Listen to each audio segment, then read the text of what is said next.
on. Actually, it is now 6 o'clock.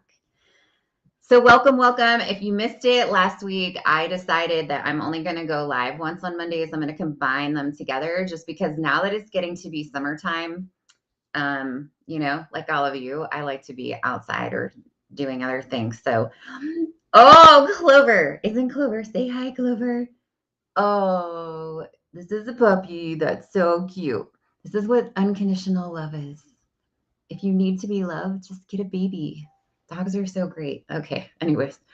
Hey guys, so I'm going to talk to you today about being productive, and also I'm going to share a little mom moment.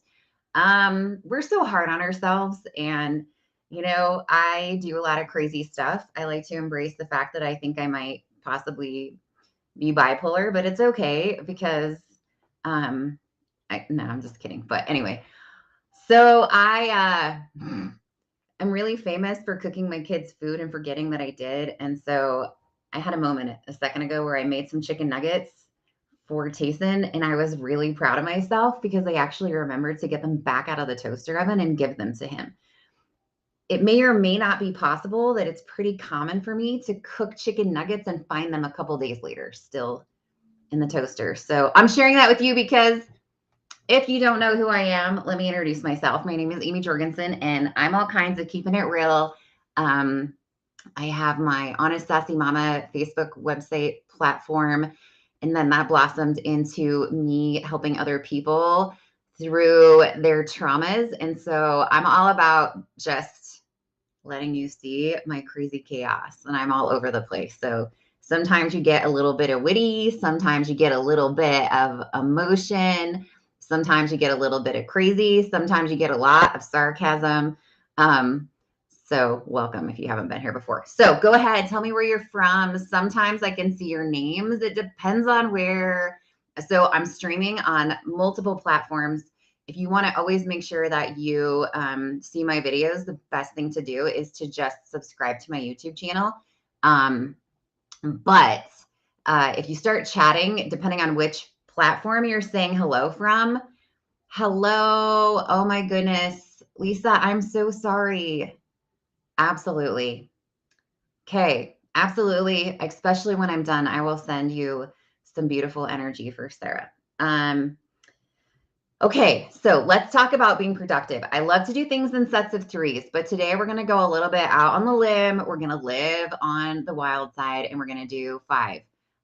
So I'm going to tell you that, first of all, you hear me say it all the time, but I can't express it enough, that understanding your human design is absolutely key to aligning and being your best self. So that's where I'm going to go first. I talk about it all the time because I may or may not be absolutely obsessed with human design. So aligning with your strategy is the most important way to be productive. But hello, Amber, cute. Oh, I like it. Hello. But if you can also benefit from all of these. So I'm going to tell you 5. Okay. So first of all, so these are things that really productive people do that are, able to get tons of stuff done. So routines. Productive people have routines. They get into a routine and then it helps them to get things done. Besides the fact that, believe it or not, you waste a ton of time trying to think about what the heck you're going to do. So they spend their time, and it's not just I'm going to use this word a lot today, haphazard. It's not just haphazard routines. It's a routine that actually has a purpose. It's a routine that has something significant that helps them, whether it's to be healthier, whether it's to be, they're exercising or they're reading. It's got a purpose behind it. So they have these, they're kind of called contemplative routines because they're, you contemplate why you have them. And they spend their time aligning with their priorities. So something that I see all the time is a person will say, well, this is what I want. But then if you watch them, that is not at all the actions that they're doing to get where, they're telling you that they want to be. So you got to kind of put those two together. So make sure you're aligning your time with what your priorities are. easiest way to do this, and oh, by the way, when people tell you to use a pen and paper or pencil and paper, whatever floats your boat, like I personally like Sharpies and paper, there's just something fun about writing with Sharpies, right? The thing of it is that when you actually start writing, you engage another aspect, another part of your brain on top of the thinking. And so it really helps you to cognitively align with what you're writing on, putting down on paper. So, sit down, take a second. As always, be really honest with yourself, because if you're not being honest with yourself, I mean, if you're lying to yourself, what kind of a life do you think you got going on? So be honest, non-judgmental, look at your day. That means write it down and then don't pick yourself apart. Like, you're doing this so you can get better. We'll talk about this in a second, but look at it. I mean, go on your phone and pull the cool thing that shows you how much time you're spending every day on certain apps on your phone. If you're playing bingo for 6 hours, you're probably not being really productive. So be honest with yourself. Another thing that people that really are productive and get stuff done, pushing yourself to have really big goals. Now, for some of you, you're like, whoa, that's overload, because I can't handle that. When I see something that's humongous, then I'm like a little turtle and I climb into my shell and I don't want to do anything. And that can be really overwhelming to some people. And when they take on too much like that, it really is like a, slam on the brakes with a car. They're not going to go anywhere. But the thing that you do is, right, you hear people say, don't eat the whole elephant. So take your big goal and break it down into little manageable tasks. So I always tell people to, like, because sometimes I hear clients say, well, I don't know if I want to do this because, it's going to take me 4 years or whatever it is. And I always say, yeah, so the time is going to go by anyway. So you might as well get where you want to be when you're done. It's crazy to me to look back, because 2 years ago, I started on my second master's degree, and this one is to align with what I'm actually doing. So, I'm just going to caveat that with, don't ever look at your life and be like, well, this isn't where I thought I would be, and beat yourself up, because and it's the same for even some of the people that I work with. Like, I work with people who have degrees and stuff that has nothing to do with what their job is. I flew airplanes, and now I, work with the quality of cookies and crackers all day. So, but I love what I do, and that's okay. So I got my second master's degree in food quality and food safety because it aligns with what I'm doing.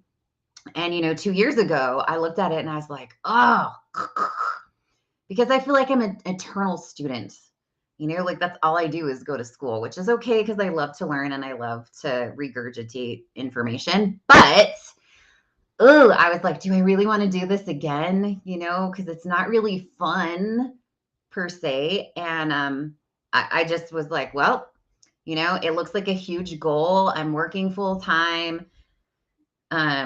I didn't have my business that I have now, but like, looking at it now, it's like, wow,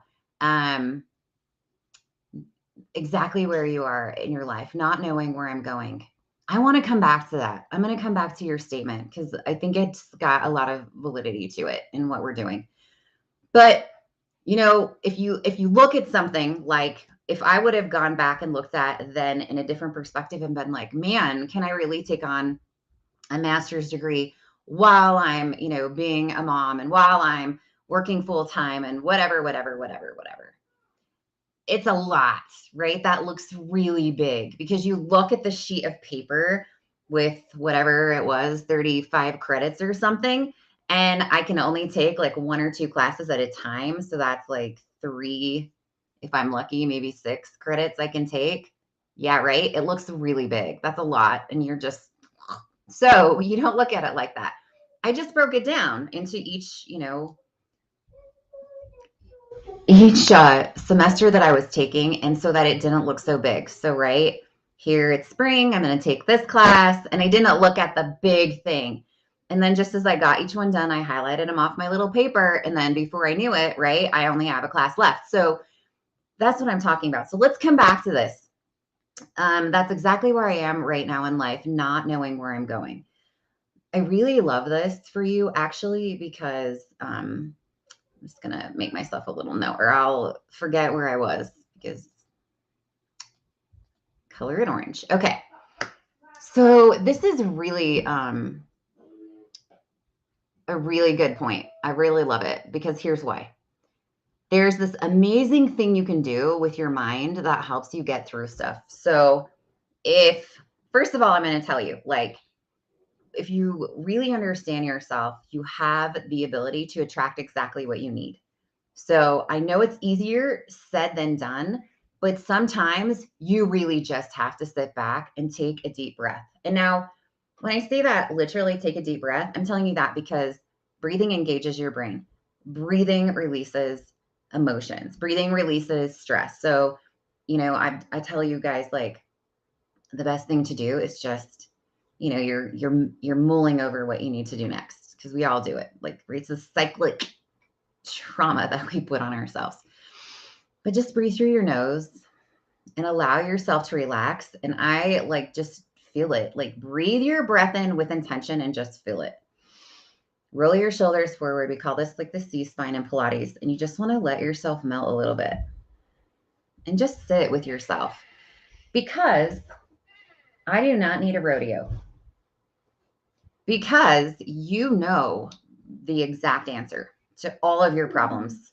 Your inner self knows every single thing that you should be doing. And if you listen to it closely, you can actually hear whatever you're supposed to be doing. It's your intuition. It's your ability to get a yes or a no answer. The problem is it comes to you and it's not really loud.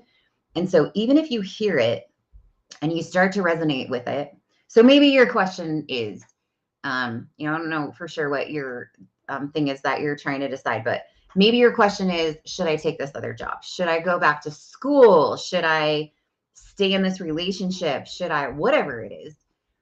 When you ask yourself that question, and it's a little bit different for everybody depending on what your human design is, right? But if you ask yourself that question, you're going to get an answer. And that answer is going to be really quiet, unless you have learned how to listen to yourself, because all your life you've been conditioned. You've been told, go to college, do this, take that job, go for the promotion, push, push, push, push, push. And so you don't listen to yourself, because that's not how we roll here.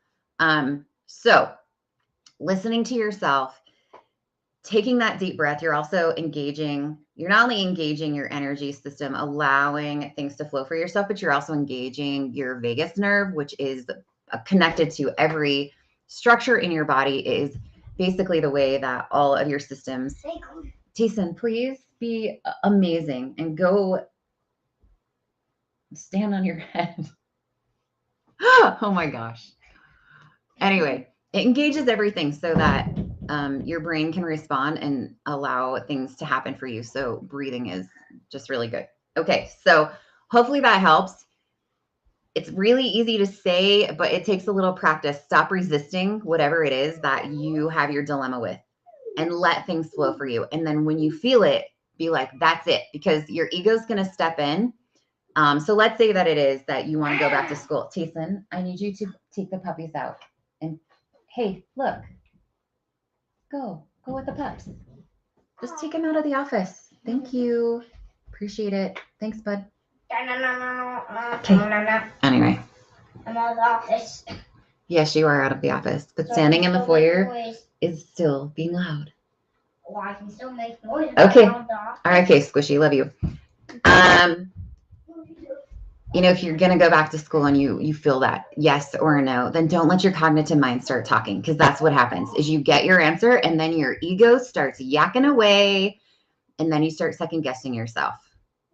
Yes. Okay. See, that's what you just said. I think too much. I go for it and then I question it every time something goes wrong in my life. That's your ego getting in the way. So the other thing too is, and I have to do this a lot because I get really trapped, and this is probably one of the hardest things for me. So when you have a new situation, you are filtering it through everything from your past. You're filtering it through things in the now, and you're also filtering it through what's happened, or not what's happened, but what you think could happen in the future. That's a lot of stuff to filter through. And so when I kind of get into that space, I always tell myself this: the situation that I am in now is not the same, because no matter how close it is, it's not the same. It's not in the same moment of time. It's probably not involving even the same people. I mean, raise your hand if you've been guilty of that. I get myself into situations that don't even involve the same person. And I'm like, oh, this is happening again. Now, granted, it does sometimes do that, but guess what? A lot of the times it's because you are the one attracting it because that's what you're expecting. So let's look at a relationship. If you keep getting into the same type of relationship over and over again, and you're saying, oh, this is the same as before, that's because that's what you're attracting, because you're so certain that you're going to keep jumping into relationships with gaslighters or narcissists or whatever, that you literally are attracting yourself back to that same situation. So train your brain, and also to, be aware, like don't ignore red flags, train your brain to be like, this situation is different, because you have awareness of it. And if you say that the situation is different, you will actually find the things in it that are different and stop aligning with things that are the same. I know that's a little out there, a little off topic. Okay, so let's go back to being productive. Okay, so I did that and I highlighted it so I would know. Okay. The other thing is productive people do things with intention. So it doesn't matter if the thing that I'm going to do today is something that is with intention that makes sense. So maybe I am going to take a class. I'm going to take a class and I'm going to take an Excel class because I want to be able to do better spreadsheets at work. Maybe you have a job like mine, and driving data around on a spreadsheet is really important. So, I'm spending that time with intention. I'm not just going to go take a random class for no reason, right? I have intention that I'm going to take an Excel class because I want to progress. I want to be better at my job. So I want you to, that one's easy. It makes sense, right? Because who's going to go take an Excel class or whatever for no reason? But I want you to think about this with everything that you do. Tayson Ridge. I want you to think about this with everything that you do. So there's a huge difference to your brain when you relax haphazardly and when you relax with intention. So let's say that I'm actually going to do the same thing. For 60 minutes, I'm going to do nothingness, whatever nothingness looks like for you. So if my brain,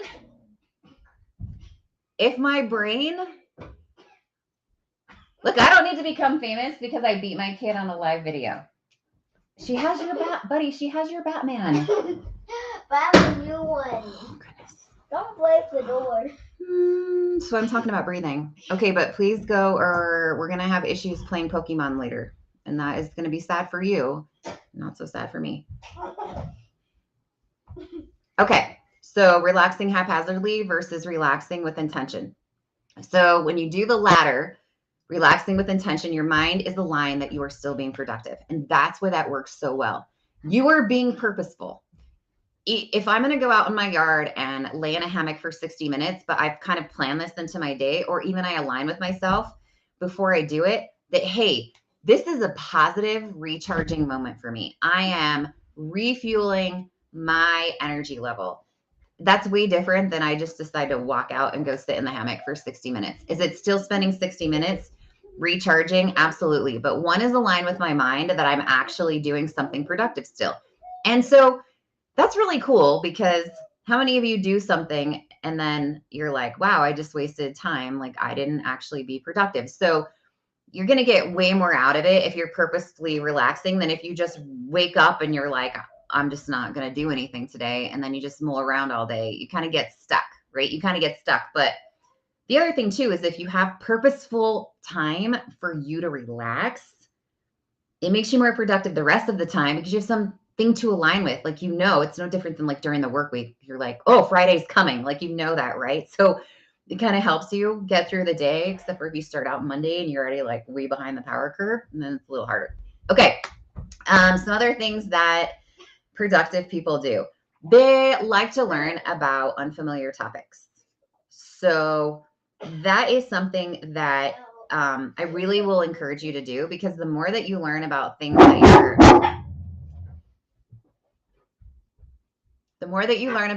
that you are not familiar with, I'm just going to give this 5 stars. For the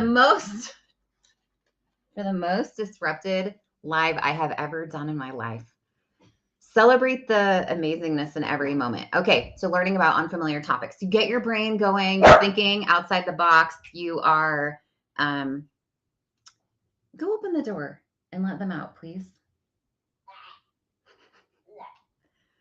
You're engaging different parts of your brain that you don't normally use. So it helps you to be a really deep thinker. All right, here we go. Number 5. This is a big one, so I'm going to wait for the chaos. Okay, number 5. Self-reflect without criticism.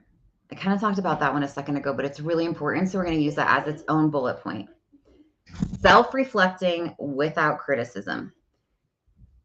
Because people are really, really good at being like, well, last time I did this, I failed. Well, last time I did this, it didn't work. Well, last time I did this, yada, yada, yada. But you're never failing.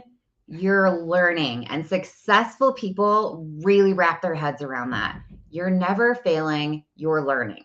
And then I'm going to come back to this thing that I love teaching on, which is, and maybe this will help you because you were talking about having a problem. You have a problem. Okay. So you're looking at your problem and it looks so big and it weighs a lot because you are visually looking at it. You are mentally looking at it as a problem. Take your problem and then turn it into a challenge. So now I just want you to think about it that way. So think about your problem and then look at it. Okay. So this problem, maybe you have to move. So the problem is I have to move. Moving is stressful. We all know that. You got to pack stuff up. You got to find a new place to go. So there's a lot going on there. Maybe let's say you're relocating to another state. So it seems really big. It seems really overwhelming. It's a huge problem for you. And then you look at it as, okay, this is a challenge. Immediately your mind goes into challenges have what? Challenges have possibilities. Okay, this is a challenge. So your brain will start aligning with it as to look at it as a challenge, because then a challenge gives you more options. You start thinking through it, because the problem, you're really super stuck in something. Like you can't really see outside of the issue, and then you get really overwhelmed. So now that we're at a challenge, we're kind of seeing like there's other things that we could be doing. Now I want you to take it another step further and make sure you do it in this order, because if you skip and you try to go from problem to the next one, your brain can't do it. It's too big. It's like jumping over a gap that's way too wide and you're going to fall into it. You just can't. So problem, challenge. Now we're going to take our challenge and we're going to make it into a opportunity, because that word for your brain is even, that's even got more things going for it than a challenge, because what is an opportunity? An opportunity is something that comes with a positive, right? It's an opportunity for me to make something happen for myself, to have a new adventure, to try something new, to live a little, to, have a taste for some, like get out there and do something different. Pretty cool, huh? So remember though, you got to go in that order. If you try to go from problem to opportunity, you'll have a brain fizzle. It's too much. So trying to do an end calculus problem before you learn the first steps. So do problem, challenge, opportunity, and see what it brings for you. You'll see through each of those steps, you're going to see a little bit more. And when you get to the opportunity, you'll be like, wow, there is something amazing that can come from this. Okay, so we're going to go through them. 5, being productive, routines, spending time aligning with your priorities. What do those look like for you? Push yourself to have big goals, but break your big goals into little manageable tasks and remind yourself, no matter what, the time's going to go by. So I might as well be doing something so that in 4 months from now, I actually got where I wanted to be. Do everything with intention, including your relaxing. Relax with intention. Relax with intention so that your brain aligns with still that you did something productive, so you don't get into that spot where you're like, well, relaxing is a waste of my time. It's not. Just do it with intention. Learning about unfamiliar topics, it gets your brain engaged. You start thinking about stuff, read things that you wouldn't normally read. Allow yourself to get familiar with unfamiliar topics so that you start engaging other parts of your little cranium. And then the 5th one is self-reflect without criticism. You're never feeling You're always learning. Situation today is not the same as the situation 6 months ago, no matter how similar it is. It's a different moment in time. You're in a different dimensional space. Nothing is the same. So clear out those filters. And then the last thing, remember, is if you have a problem, turn it into a challenge and then go into an opportunity. All right, guys, there you go. Hope you have a beautiful rest of your Monday, and I will see you next week.